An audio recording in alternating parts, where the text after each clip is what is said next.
Day in my life അതാണല്ലോ ഇപ്പോഴത്തെ trend. പക്ഷെ അതെടുക്കാൻ ഉദ്ദേശിച്ച് ഞാൻ ഉറക്കം എഴുന്നേറ്റത് 12 മണിക്കായിപ്പോയി.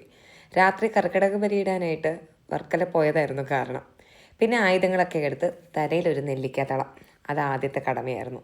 പിന്നെ കുളിച്ച് കഴിഞ്ഞ് ഭദ്രമായിട്ട് അമ്മയുടെ അടുത്തേക്കൊരു പോക്ക്. അവധി ദിവസങ്ങളിൽ സാധാരണയായിട്ട് അമ്മയുടെ അടുത്ത് പോയാണ് ഞാൻ ഉച്ചയൂണ് കഴിക്കാറ്. അമ്മ എന്നെ ഉദ്ദേശിച്ചത് ഉച്ചയ്ക്കാണെങ്കിലും ഞാൻ എത്തിയത് ഏതാണ്ട് 4 മണിക്കാണ്. അപ്പോൾ തന്നെ വീട്ടിൻ്റെ ഫ്രണ്ടിൽ നോക്കിയപ്പോഴും ചേച്ചിയുടെ വണ്ടി അവിടെ പാർക്ക് ചെയ്തിട്ടുണ്ട്. അതിനർത്ഥം ചേച്ചി അവിടെ ഉണ്ട് എന്നുള്ളതാണ്.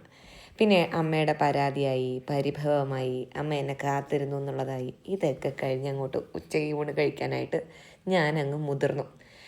പക്ഷേ ഉച്ചയൂണിൻ്റെ ഫോട്ടോ ഒക്കെ എടുക്കണം, വീഡിയോ എടുക്കണം എന്നൊക്കെ പ്ലാൻ ചെയ്ത എൻ്റെ വായിൽ ആദ്യത്തെ ഉരുളയിൽ തന്നെ തൊണ്ടയിൽ മുള്ളു കുടുങ്ങി. പിന്നെ എൻ്റെ നിയന്ത്രണത്തിൽ കൊണ്ടുവരാനായിട്ട് ഞാൻ കുറച്ച് സമയം എടുത്തിട്ട് കൊണ്ടുവന്നു. പിന്നെ കുറച്ച് നേരം അവിടെ ഇരുന്ന് നോള പറഞ്ഞു, ചായ കുടിച്ചു.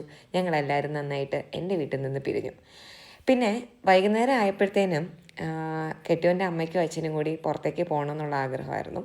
അപ്പോൾ ഞങ്ങളുടെ ലക്ഷ്യം ഓർക്കിഡിൽ പോകുക എന്നുള്ളതായിരുന്നു. കാരണം അമ്മ മേടിച്ച ഡ്രസ്സ് ഒന്ന് മാറ്റി മേടിക്കണം, അതുപോലെ തന്നെ അവിടുത്തെ പുതിയ കളക്ഷൻസ് ഒന്നുകൂടി ഒന്ന് പറക്കി എടുത്തുകൊണ്ട് വരിക എന്നുള്ളതാണ്. അങ്ങനെ പിന്നെ അമ്മ ഓരോന്നായിട്ട് പറക്കിയിട്ടു. ഞങ്ങൾ അവിടെ ഇങ്ങനെ ആൻറ്റിയും വളരെ നന്നായിട്ട് കോപ്പറേറ്റ് ചെയ്താണ് ഞങ്ങൾക്ക് ഓരോ ഡ്രസ്സുകളും പറക്കി തന്നത്. പിന്നെ ഞാൻ അവിടെ നിന്ന് എൻ്റെ കുറച്ച് വീഡിയോസൊക്കെ എടുത്തു. ബോറടിച്ചിട്ടാട്ടോ. അങ്ങനെ അമ്മയുടെ ഫാഷൻ ഷോ തുടങ്ങാനുള്ള സമയമായി എന്നെനിക്ക് മനസ്സിലായി. കാരണം അമ്മ ഓരോന്നായിട്ട് പറക്കുന്നുണ്ടായിരുന്നു. പിന്നെ ശേഷം ഡാഡിയും കൂടി കൂട്ടത്തിൽ കൂടി അമ്മയുടെ കൂടെ ഒരുമിച്ച് അവർ രണ്ടുപേരും കൂടി എടുത്തു. ഇങ്ങനെ അമ്മയുടെ ഫാഷൻ ഷോ തുടങ്ങുന്നു. ഡാഡി വന്ന് അഭിപ്രായം പറയുന്നു, അമ്മ ഇടുന്നു, വീണ്ടും വരുന്നു. അങ്ങനെ ഞാൻ അവിടെ കുറച്ച് നേരം പോസ്റ്റായിട്ടിരുന്നപ്പോഴത്തേനുമാണ് അവിടെ ഡമ്മി ചേച്ചിയിട്ടിരിക്കുന്ന ഒരു ഡ്രസ്സ് എൻ്റെ കണ്ണിൽ പെട്ടു. പിന്നെ ഞാൻ അങ്ങ് ഊരി മേടിച്ചു, അങ്ങനെ വേണം പറയാം. പിന്നെ ഞാനും തുടങ്ങി എൻ്റെ ഫാഷൻ ഷോ.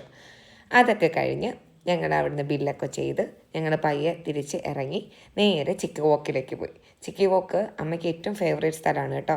അവിടെ പോയി റോസ്റ്റഡ് ചിക്കൻ കഴിച്ചു. അതെല്ലാം കഴിച്ച് ഞങ്ങൾ തിരിച്ച് പയ്യെ ഇറങ്ങി.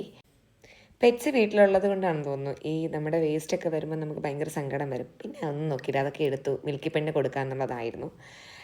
പിന്നെ തിരിച്ച് വീട്ടിൽ വന്നു. മിൽക്കി പെണ്ണോട് കുറച്ച് നേരം കളിച്ചു.